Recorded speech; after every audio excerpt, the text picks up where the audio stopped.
সিঙ্গাপুরের নিজস্ব জ্বালানি তেল উৎপাদন নেই, তবে দেশটি ক্রুড অয়েল সংগ্রহ করে পরিশোধিত তেল বিভিন্ন দেশে রফতানি করে।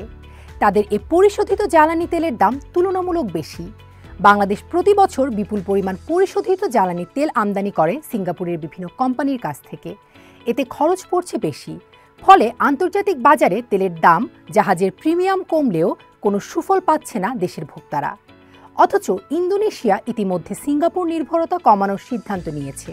বর্তমানে বাংলাদেশ সিঙ্গাপুর ভিত্তিক Gunvor Singapore PTE limited, Vitol Asia PTE limited, Aramco trading ও ইউনিপেক সিঙ্গাপুর থেকে জ্বালানি তেল আমদানি করে। 2024 সালের আগস্ট থেকে চলতি বছরের জুলাই পর্যন্ত 4 রাষ্ট্রায়ত্ত কোম্পানি সিঙ্গাপুর থেকে $278 কোটি 32 লাখ ডলারের তেল আমদানি করেছে। এর মধ্যে মেঘনা 102 কোটি, পদ্মা 96 কোটি 88 লাখ, যমুনা 64 কোটি 95 লাখ এবং ইস্টার্ন রিফাইনারি 14 কোটি 49 লাখ ডলারের তেল কিনেছে। এ তেল বিক্রি করে বিপিসি বড় অঙ্কের মুনাফা করেছে। ভিটল গ্রুপের বিরুদ্ধে বিভিন্ন দেশের ঘুষ ও অনিয়মের অভিযোগ রয়েছে। 2005 থেকে 14 সালে ব্রাজিল, ইকুয়েডর ও মেক্সিকোতে ঘুষ দেওয়ার অভিযোগ স্বীকার করে তারা 2020 সালে যুক্তরাষ্ট্রে $160 মিলিয়ন বেশি জরিমানা দেয়। 2021 সালে শ্রীলঙ্কা ভিটলকে কালো তালিকাভুক্তও করে। বাংলাদেশে এলএনজি ও জ্বালানি তেল আমদানিতে একসময় ভিটলের প্রভাব ছিল ব্যাপক। গত 24 নভেম্বর সিঙ্গাপুর থেকে 14,20,000 টন জ্বালানি তেল আমদানির অনুমোদন দেওয়া হয়েছে, যার অন্যতম সরবরাহকারী ভিটল। 2023 সালে বাংলাদেশের জ্বালানি সরবরাহের শীর্ষে ছিল চীন, কিন্তু পরবর্তী সময়ে সিঙ্গাপুর নির্ভরতা আবার বেড়েছে। এদিকে বিপিসির আয় ব্যয়ের স্বচ্ছতার অভাব ও আন্তর্জাতিক অডিট না হওয়া নিয়েও অভিযোগ রয়েছে। জ্বালানি বিশেষজ্ঞরা বলছেন, এর ফলে বিশ্ববাজারে দাম কমলেও ভোক্তারা সুফল পাচ্ছে না। গত 1 বছরে বিশ্ববাজারে ক্রুড অয়েলের দাম 24% বেশি কমেছে। গত 6 মাসে জাহাজের প্রিমিয়ামও গড়ে 9.13% কমেছে। তবু 30 নভেম্বর দেশে ডিজেল, কেরোসিন, পেট্রোল ও অকটেনের দাম লিটার প্রতি 2 টাকা বাড়ানো হয়েছে। স্বয়ংক্রিয় মূল্য নির্ধারণ ফর্মুলা অনুযায়ী দাম কমার কথা থাকলেও উল্টো বেড়েছে। বাংলাদেশ পেট্রোলিয়াম কর্পোরেশন বিপিসি বলেছে, দেশের চাহিদার 20% ক্রুড ও 80% পরিশোধিত তেল আমদানি হয়। শিপিং শুল্ক, কর, বীমা, সার্ভিস চার্জ ও মুদ্রার অবমূল্যায়নের কারণে দাম সমন্বয় কঠিন। তবে বিশেষজ্ঞরা বলছেন, তুলনামূলক কম দামের উৎসে না গিয়ে সিঙ্গাপুর থেকে বেশি দামে কেনাই ভোক্তার ক্ষতির মূল কারণ। অন্যদিকে বিপিসির আয় ব্যয় হিসেবের অনিয়মের অভিযোগ রয়েছে। বিদেশি প্রতিষ্ঠান দিয়ে বিপিসির অডিট করানোর জন্য অতীতে আইএমএফ বাংলাদেশ সরকারকে অনুরোধ করলেও তাতে কোনো সরকারই আগ্রহ দেখায়নি।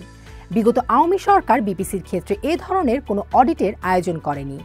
এ ধারা অব্যাহত আছে বর্তমান অন্তর্বর্তী সরকারের আমলেও। এদিকে বেশি দামে সিঙ্গাপুর থেকে পরিশোধিত তেল আমদানি, অন্যদিকে বিপিসির অভ্যন্তরে অনিয়মের অভিযোগ।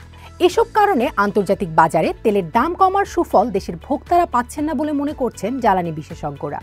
বাংলাদেশ পেট্রোলিয়াম কর্পোরেশন বিপিসির চেয়ারম্যান আমিনুল আহসান বণিক বার্তাকে বলেন, দেশে জ্বালানি তেলের চাহিদা 20% ক্রুড অয়েল বা অপরিশোধিত আমদানি করা হয়, বাকি 80% আমদানি হয় পরিশোধিত তেল। বিশ্ববাজারে ক্রুড অয়েলের দাম কমাকে বিবেচনায় নেওয়া হচ্ছে, অথচ পরিশোধিত জ্বালানি তেলের দামটা যে বেশি সেটি প্রাধান্য পাচ্ছে না। 2 উৎস থেকে পণ্য কিনে দেশে আনতে জাহাজ ভাড়া, শুল্ক, কর, সার্ভিস চার্জ, মুদ্রার অবমূল্যায়ন, লাইটারিং সহ নানা খরচ রয়েছে। এসব খরচ ট্যারিফের সঙ্গে যুক্ত করা হলে হয়তো বেশি দেখাচ্ছে, কিন্তু এটা বেশি নয়। বিপিসি সরবরাহকৃত তেলের দাম বেশি নিচ্ছে, এটা কিন্তু ঠিক নয়। বিপিসি গত অর্থ বছরে অর্থাৎ 2024-25-এ 4,500 কোটি টাকা মুনাফা করেছে। এ অর্থ কিন্তু বিপিসির উন্নয়ন প্রকল্পে ব্যয় হবে, রিফাইনারি করা হবে, সেখানে বড় ব্যয় রয়েছে। ফলে বিপিসি অর্থ নিয়ে যে রেখে দিচ্ছে বিষয়টি এমন নয়। সংস্থাটি মজুদ কাঠামো, পাইপলাইন সহ নানা অবকাঠামোতে বিনিয়োগ করছে। প্রিমিয়াম খাতে চলতি বছরের প্রথমার্ধে সরকার প্রায় 760 কোটি টাকা সাশ্রয় করেছে। তবু পরিবহন ভাড়া বা জ্বালানি দামে তার প্রভাব পড়েনি। সরকার জ্বালানি তেলে শুল্ক কর বাবদ বছরে প্রায় 15,000 কোটি টাকা রাজস্ব পাচ্ছে। 2014-15 থেকে 2024-25 অর্থবছর পর্যন্ত বিপিসি প্রায় 59,000 কোটি টাকা মুনাফা করেছে। জ্বালানি বিশেষজ্ঞ অধ্যাপক তামিম বণিক বার্তাকে বলেন, বিপিসির পেট্রোল, অকটেন বিক্রিতে কোনো লোকসান নেই। জ্বালানি তেল বিক্রিতে একটি মূল্য নির্ধারণ ফর্মুলা জারি করেছে জ্বালানি বিভাগ। সেই অনুযায়ী বাজারে জ্বালানি তেল দাম নির্ধারণ করা হচ্ছে। কিন্তু এতে আদৌ ভোক্তার সাশ্রয়ের বিষয়টি প্রাধান্য পাচ্ছে কিনা সেটি বিবেচনাধীন। স্বচ্ছতার জন্য হলেও বিপিসির জ্বালানি তেল বিক্রির ফর্মুলা বিআইআরসি গণশুনানিতে নেওয়া যেতে পারে। তাহলে ভোক্তা জানতে পারবে তারা কোন পণ্য কত টাকায় কিনছে, যেটা এলপিজির দাম নির্ধারণ প্রক্রিয়ার ক্ষেত্রে করা হয়েছে। বিশ্ববাজারে দাম কমে, জাহাজ ভাড়ায় ছাড় আসে, অথচ দেশের বাজারে জ্বালানি তেলের মূল্য চড়ে। এই বৈপরীত্যই আজ প্রশ্নের মুখে।